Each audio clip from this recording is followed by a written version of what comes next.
mabu. Mi dope boze midaga, boze gigole bisenumi. Ozana nuimiton. Pikpale susule bisenimiton.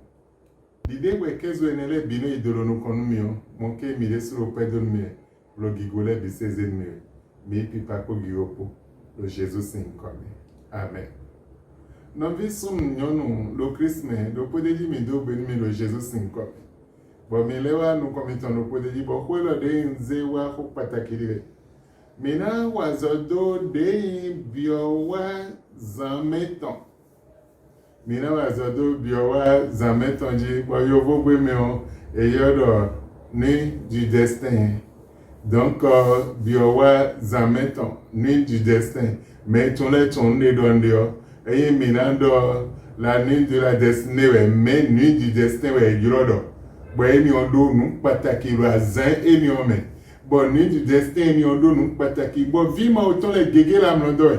Bon, ma ou di do nou yedo mi fonsi amlo me de la mlondo yo le nou fonsi amlo ito me bib do bote deji bon ma ou di do nou izre sin vile mi fonsi amlo me e so ye amlo si we mi dia me gege la mlondo me gege la mlondo ba mlondo do e dio e zon bo le gba lo biowa eton dio we e lo gigo eton dio e lo dagbe eton le yiwe bo e wuzu me yeya e wuzu nu yeya lo aikuma e lo di ezai donu mi do me la mlondo le nu fonsi amlo etome no vi chesun no vi nyonu ntun we me de koku lo bibomio ntwa we me de la mlondo lo bibomio ntwa we me de bu zel nu kontonde ado we ndi atuma wo e jebu na level fombo na le zel yoyo devo mai mo le gbaso nu gbani le biseseji bona si ze huzu nu yeyana bon an huzu me de mando hon me de ba hon po bona si wa gbojo bi bo fino le gba na duro jitwe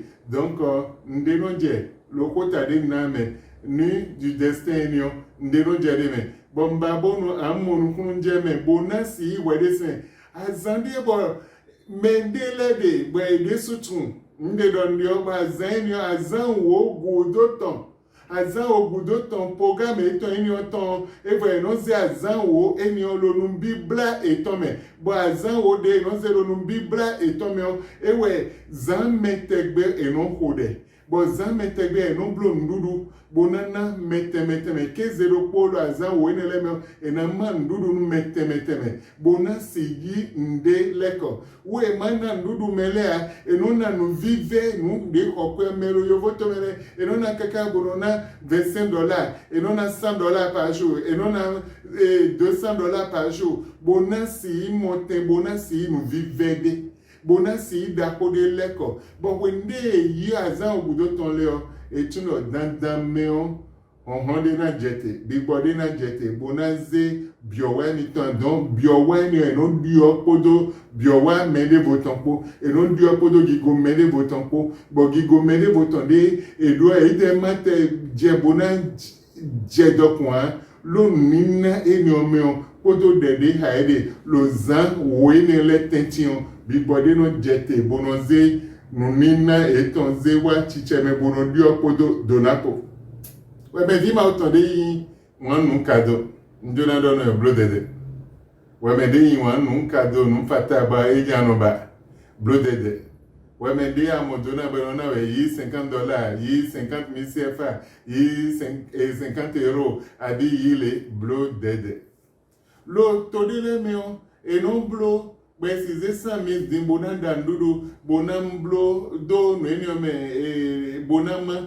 bonvo menele kadie no pon medo gigo ganjo bonando emine 100,000 so era pon mede vo bonale ne kweda ho devo azan tombe era pon mede vo bonane nu azan wo bazan wo eniome ozan me ede no damla ena no zan me bona hode but when they hode o zan yo sin de hode o we ni du destin bon ni du destin ni ewe na yi dagbe de ba de onu ye ewe na igigo de ba de onu ye me we me de ronu cadeau ero cadeau na we we ronu fata na we ete we lo di dio kodo beto ko e atwa ete we lo ye lo bezan to me atwa ete we lo ye lo beni no to me atwa alors pa we de matmen we bo na mo kunye eyin content to ede bolo no bla we di de no bibla lo de bla de o eyin mede kono to ebolo bi bre be ho yobo zembo nawe e ho pombo nawe eni o nawe lo hoton mewe wende de so hona ena flewe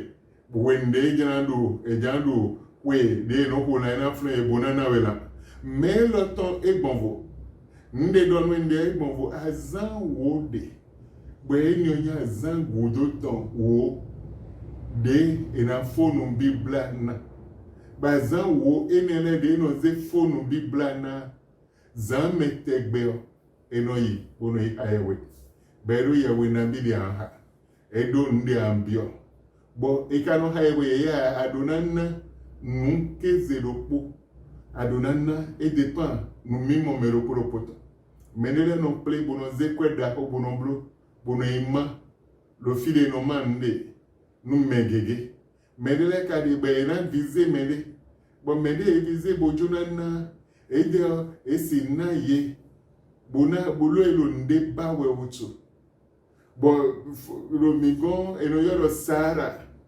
sahara ete kwedo sahara atwa on de kwedo atwa de ledio mandio par exemple ayinu atogondi gbara zonje gbe blo bi na de ya imma blo sahara no mele don sahara de we blo mele bona ya zontwe bo we na no ganji ewe zo medo enondo mi blo sahara mais vima autant gege polo sahara doe e polo yovo doko podoko kole poye menele lo avoye menele lo nele yue de no ma lo no bibla si wenu blo dede no bibla temetemede no bibla chrétien le tonde no bibla de voler le azato le baton le chopa de voler ton de imale le tonde sode donc ton de kwedo no bibla do koroko boton on do koroko de kwedo at do koroko de kwedo monukunjeme e ma monukunjeme an lo fine bo mende po e polo akpa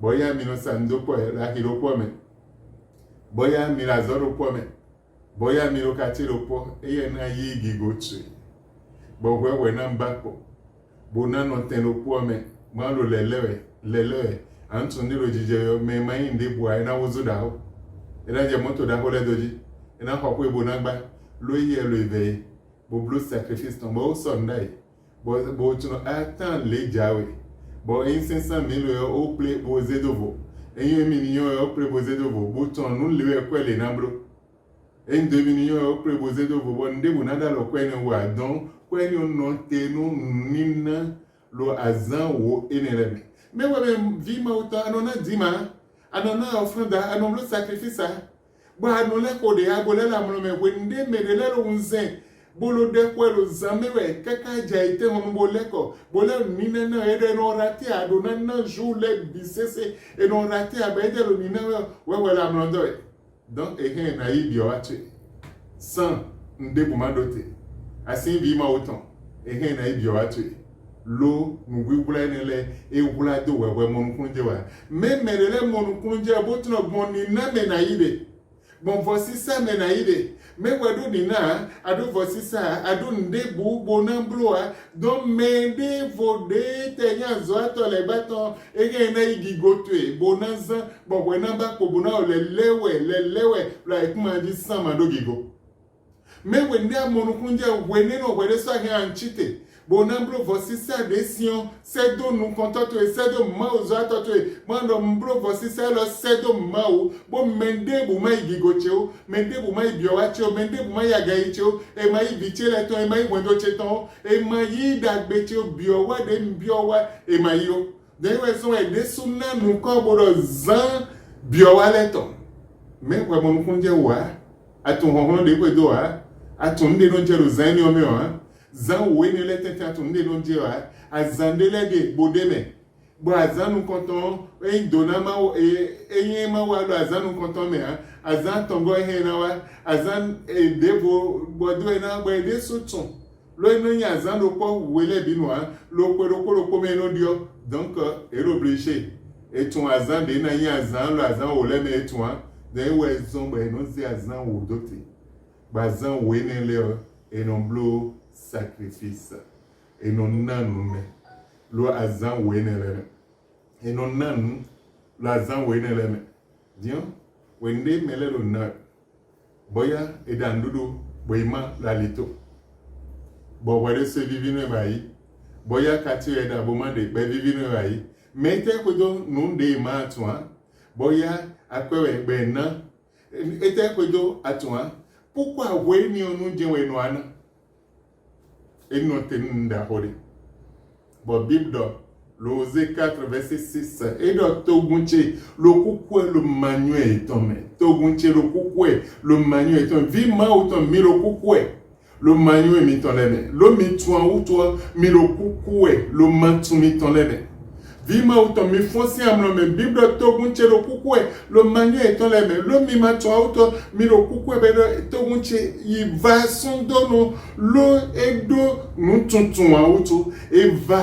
Et son doto mauta e vasno e do chrétien le vivasno no lo e do no tuntun e yisi esi e sodo no mi mondo ma odia e do no tuntun e tun de boa oh ma o do no mi oh ma o bro le mi oh ma njona ira oh ma njona bro le e se ni wa me sacrifice de po de wa e tun me tun le lo hon e tun sa la lo pade e tun le me bolo e yiwe boya oh ma o do no mi bo me ne bo de ma vi ma o ton eye ezan honhronton boyi biowa weton si ainsi de suite boyi donato si ainsi de suite bobolo mamba owelo ba pome ba kan wezumbo kan kaka voto akode kaka voto ablanu kaka voto ndokuro podo azoton di vima otono no bibla do azoton de do azoton anjiji do azoton Vosisa do azoton, nina do azoton. Asi pache mando nena vima otombo na sabo, edo patake di vima otono we na sabo.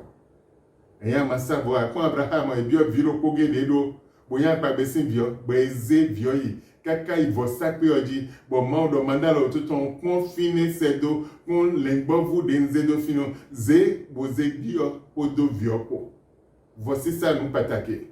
Bosin beni ga pa gbede kwedo Abraham maudo wesona ji agbede abonu bo dona Abraham ton wusu mahamaha finewe dona Abraham ton ji agaijide ba pa gbeda kode kwede me egbe vi ma oton well no moro nsi blolia nsi savonu mawa me tun onron vosi satonle bo te nko sile bo imede amore ede esobea ede don mi monde boa etun Jesus ede na zewe ubi sese lo doname e na zewe ubi lo ndi amaton ame e wezon biblo togunche yi vasun dono gbon manueme edo ebu nun tuntun eton bolu ebu nun tuntun eton to yende sun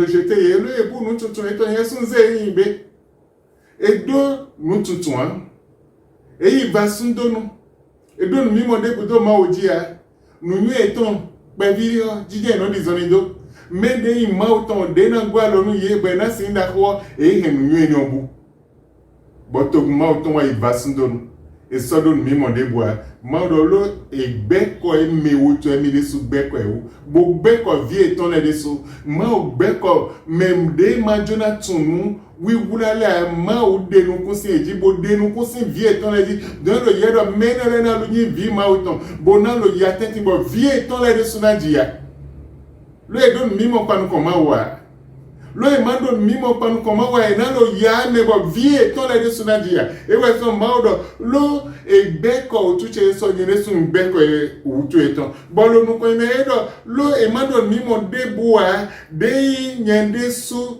mavo ntimbe depuye nde yeto yiro esi e depuye lo sacerdoce me kaka kwe ma otombe reso e depuye lo kwe ma otombe lo notema otombe so e depuye lo notema otombe lo e beko nungwi wula de na nsombe na inda ko ezenya akparo ko e moro eni ondo valeur eni on e besoin bon ma odo e depuye ye lo kaka sacerdoce ma otombe Naviche bedo lo mi womi bo won senchele sende ndole nyede su won bo won vimi tonle lo mi won mi utu nyede su won vimi tonle e depuye mi won ma o mi won se ma otone bo mende mi mo do menele je ha menele nunde de ton zero da hoblona nde ton zero me jome blona nde ton zero agaye mais mi de vi ma oton bo yin vi Abraham ton bo mi do mi de we do ma o mi de tu ma o mais Jésus a kudo ta mi ton mi de lo yame lo versi se me lo manye me lo mi beko de se ma oton le otu bo ma o rejeté mi e je bona le ko wa se ma oton le je e je bona le ko anu wi wula ma oton le me wende ale ko anu wi wula ma oton ene le me e na ze fo bi bon da ko do bezantu me e na ze dio da ko do bezantu me e na blo nu yo lo bezantu me me bona ma le ko anu ene le ji ya e na fe onwe alo ma o se me podo o versi sepo alo ma o se lo abime lo adokundu du me bo wenu gudo to lo e na le fo ma lo sisien de ji e na fo ma lo sisien de ji don di vi ma oton e je bona an si te do mi mo ma oton bona si te da ba be ma oton bon dio na si ntwe e lo pataki no viche ntun de ba dio ha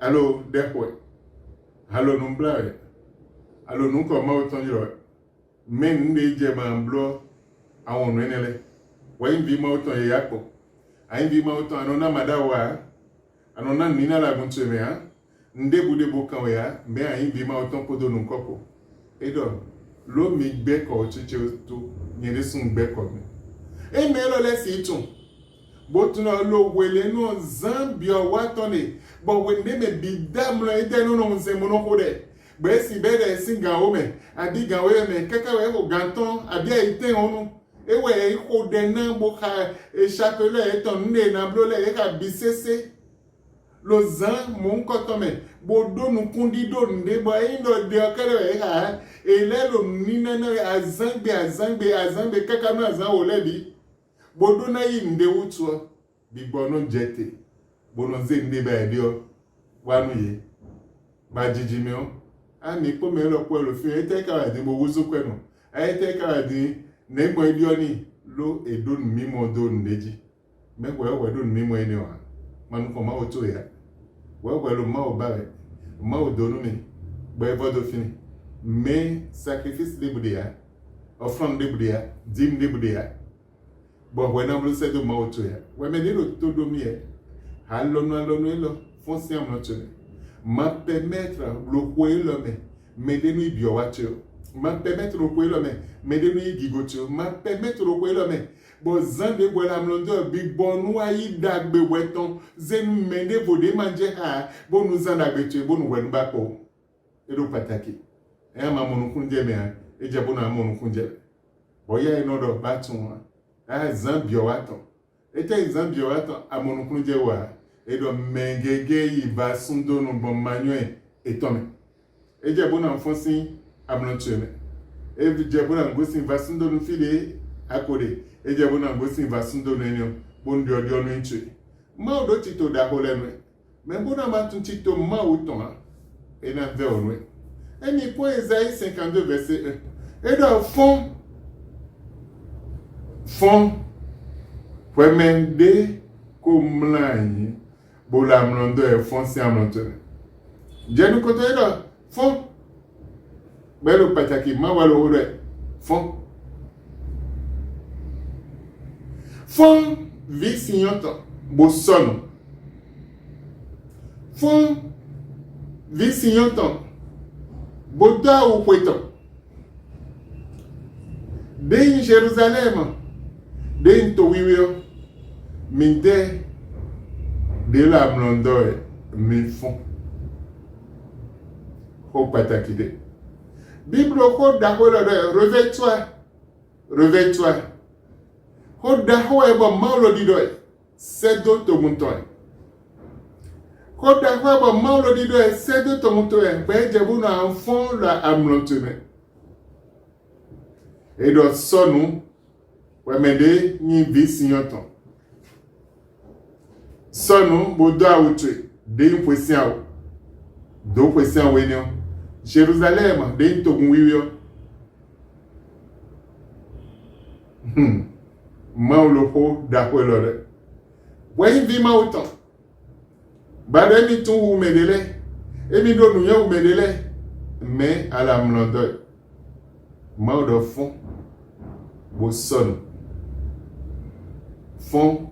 Bo dao. De meo. De impression. Bo mais Jérusalem. De into mimeo. Fond. Bo son.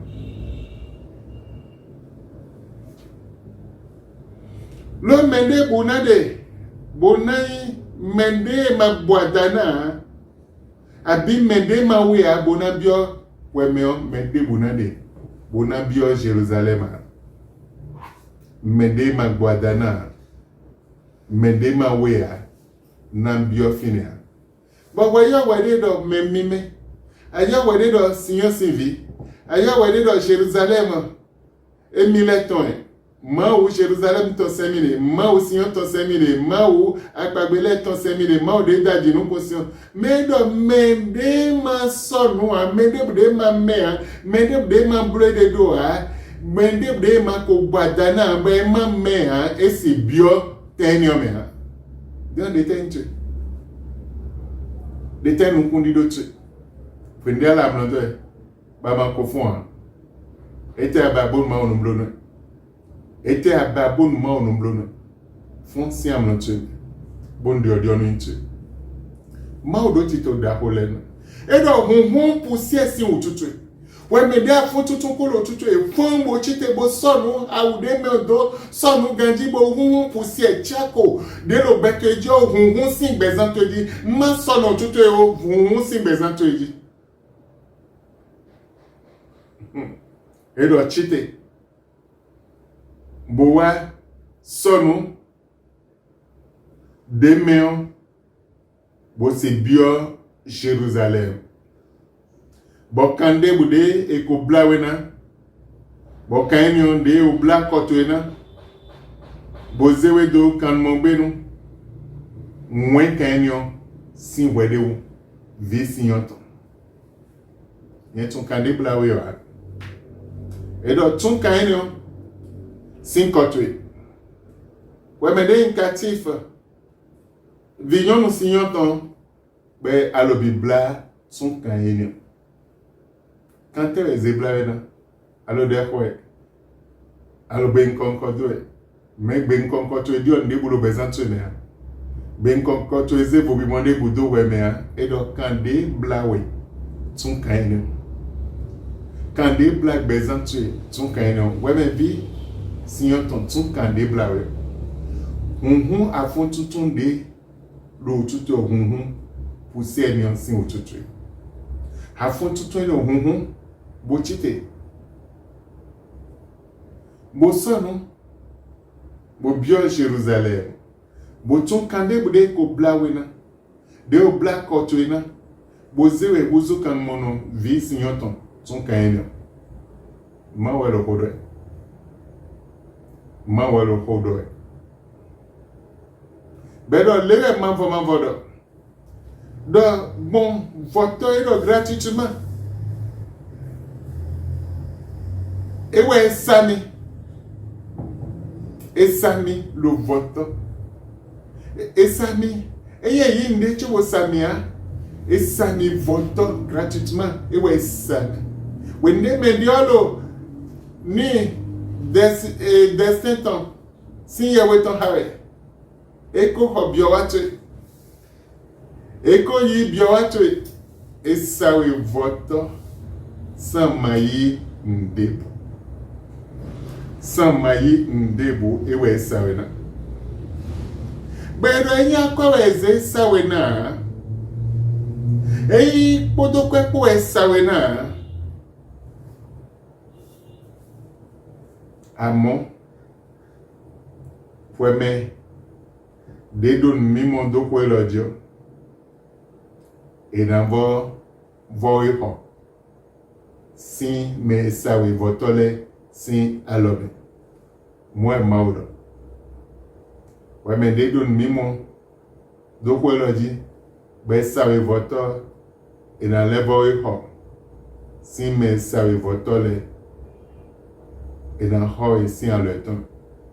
E do yi ki ho kweton e. ezesa na eka level ho e kodo ki hokoton kwa ena ho e kodo honhon de ro nko ma o to me ko honhon de ro hon Jésus to me honhon de ro vio sinu comme Jésus Christ sinu comme e we na vo ho we na bon mi mo de ado na yi da betu le bi le ko na yi gigo to bi le ko na yi bi o wa to bi se le ko da betu le na yi bi se le ko ena ko de boa ntumo no ko ilo tuewe ya ntumuna do mimo do ko elo dia me mavo wejete do dressing blessing bezame lo wende lo versi sebe lo eje symptome e wejete bo lo ko elo na ewe bo de esini no me bibre de mede ko mende yin bi ma oto ba lo manyeme alo eme ma o lo besi some bonandi otanche Mauro besi some bonaze vobibondo bezanche mina ndelo Deutéronome 5 mame mina kon Deutéronome 30 verset 19 wabe mina se ko pataki de rofin lo alotito ma otome oto ma o desudo tito da hole no lo alotito ma otome oto ma o desudo azoda hole bojuna blolo bezanche ma o ya ma ojo edo a no mimo tue dojito wena ndio tantue wena ndio nko tue donc ero pataki taidi vi ma otono eje bono azim no mimo tue edo ma oje bon ndio na ntue edo nwazim nukunde to kwanu konji nukosinkodo aikmanko nzemi nukundeto manu konji nukunsi odo aikmapo oda ho mawe ya oblo nlebi simbi bewe nopo jinukunsi no tentome aikma ro tentome bonde budio jinukunsi ya ndebu kadi aikma mewe wewa inkundeto manu konji nukunsi odo aikmapo e ma osi blo jinukunsi bo kaka je igbe tende me dio je dio bo bla ikuma bo tende me je dio we de so de vi ma oton nu mi mo tue we na ze bo bi mondo bezan tue ne bo ko lo pataki be do nwaze do nu kontu de imbe podo kupo dona podo tanyaka po bo we de so na chia de badio hen a chia gbe o wena mobe odo kun kanto epo ma oze gbedo no kontu eze donado no kontu bo we me de do mi mo deji bonu wecha gbe bo gbe weyi we to mo we ba gbe de ro Christmas gbe mavo ewe wezio ma ona nawe podo vituele po en donayo wezie enana meka yawe yawe anze don mimo de ado esi no e ma o namblome edo we podo kun kanto epo emize gbe ogbe na imiton emize dona na imiton mina ba ko ha mo e ma odo but the time to when me de wan na mono ma oto asido wan nu mavo bo si setonu Saint-Onlé, asi se tonu beton, boze wede tedo ututon. Hedo, eni ogodo, de imbetwe, na imbegaga. Mavo de sunana begaga. Bo de nya zantuele, desu, na nya azan, de na diga. Na nya azan, de na gbonvolo to de me ade. Lo mavo de sokulede bodo nawe akpagbe lo dide na totwe Abraham gbon ewe na ya akpagbe lo bi ma oton anya azegbe o amobe azedona amodona azegbe gaga amobe gaga megegede ekulo manyo eton eku jen konta eton eku lo yame eku lo versi seme edo ku pogbe polo no control de azio esi no e ma ona blona Eya azegbe ma ona ibe. Eya azedona ma ona edona. Eya azegbe gaga na ibe gaga. Donc kwa jiji into ya we poku kanto eko de mizio ewe mavo mao nanami. Don mimo. Donc on a si mon kunje zambio waton nne no jalo zeneleme. But we so si no nzembo kode. We so si do e o mende budo achebone donachia, mende budo achebone dabechia, mende budo achebone inunde inutindo chelea, basi kode ganji buwa blo nina de gombo. Bona me wana idonatri. Modo kupo bekolo no kontri. Me bona asize beo nai wepodo kunkantrepo. Me bona mazegbe agondala amlodoyo amlokwe. Bona azekwo kwa nai wepo kunkantrepo. Ndebo sidio. Obi monde bo simito. Me wende amonukunje bozegbeo ando begaga. Ntwele bise na lo ye ganji la mero ganji na imiton ndebo sida lo mewa na pagbe ma oton denwe bo wende amonu funje wo besin egbe ogen we lo meon dio da ho na ntwe bo file bda lo todomi e se ko lo ma he wero pono na me de ko lo bon me de sunu gosini no me yan de me dio lo to ma oton lo kwembe Beme bilo vasundonu yiwe insupportable bolo vasundonu ye lo mayoto oh ma odonu mina ni donano amen mina blole amen mais privé en payer à payer privé azebea atetunde budo akako enema bo we odo kun kantepo miro versi se da ho même ma odo tito da ho de no bonjo na donwe adon nimo panuko mao dio a dopo de inso ewenyebe mina confide bolo Isaïe siemane mina ko Isaïe 40 verset 28 à 29 Isaïe 40 28 à 29 bolan se hode do le finomble mao do tito no evi maoto bobo nde adon nimo do tito tonedio dans dameon dio nenchi dans dameon Vobi bonenchi lo alotito ma otome ocho ma weyedo nda hole bonamblo lo bezanchi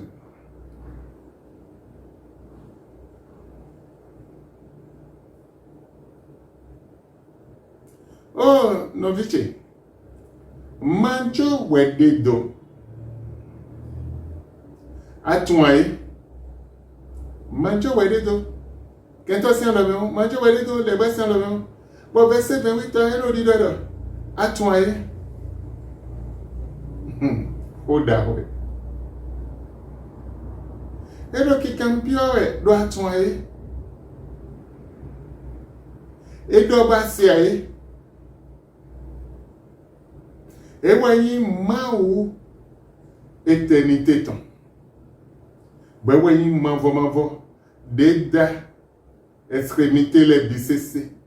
Avec ma bisese boblo ndela avec ma ndio bi bon mano chikoni ayo yi mavo eno no chikoni ya edo no chikoni ya edo do no chikoni abia mlongosion edo mo enya matwa ejebo na ntuma ode sin adio ma ode mano chikona awe ma ode da eternité obio ma ode da katon igbe oton le bisese awe non chikoni ya eno lo unze wele bisen wele binu elo unze eye maude non chikona e maude nde no fese itonji an le bilo telo no konton nde bude bono dinwa elo no konton mao de lo be bon mano chikoni ya ewe ero ete no dre ya mono o dion madre oh, nuchi konumi, abimasa konmongo, abimandamlo. Elo, nuchi konia. Ego podo nunyepo. Ndebo no dinze otuton. Ewe imao. De imano chikonia.